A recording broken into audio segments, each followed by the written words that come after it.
ஒரு தடவை இத செஞ்சு குடுத்து பாருங்க. கண்டிப்பா வீட்ல உங்கள எல்லாரும் பாராட்டுவாங்க. இதோட டேஸ்ட்டு சும்மா நாக்குல நடனமாடும். சென்னாக்குன்னி தொக்கு எப்படி செய்றதுன்னு பார்க்கலாம்.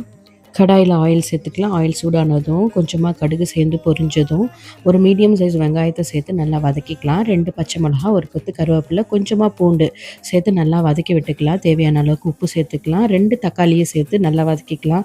வீட்டு மிளகாத்தூள் சேர்த்து கொஞ்ச நேரத்துக்கு வதக்கிக்கலாம். இதுக்கு தேவையான அளவுக்கு கொஞ்சமா தண்ணி சேர்த்தா போதும். இந்த டைம்ல நம்ம கிளீன் பண்ணி வச்சிருந்த சென்னாக்குன்னியும் சேர்த்துக்கலாம். இதுல நெறைய மண் இருக்கும். நம்ம 5 to 6 டைம் நல்லா தண்ணீல கழுவி எடுத்துக்கணும். சென்னாக்குன்னி சேர்த்துட்டு ஒரு 2 to 3 மினிட்ஸ் நல்லா வதக்கி விட்டுக்கலாம். கொஞ்சமா புளி கரைச்சி சேர்த்துக்கலாம். ஆயில் செப்பரேட் ஆகுற வரைக்கும் வேக வச்சா போதும். கை நிறைய கொத்தமல்லிய தூவி இறக்குனா கம்ம கம்மன்னு சென்னாக்குன்னி தொக்கு ரெடி. சுட சுட சாதத்தோட வச்சு சாப்பிட்டா அட அட அட சாப்பிட்டு தான் பாருங்களேன். முன்னாடியே எடுத்து வச்சு சாப்பிட்ருங்க. கண்டிப்பா மிச்சம் வைக்க மாட்டாங்க.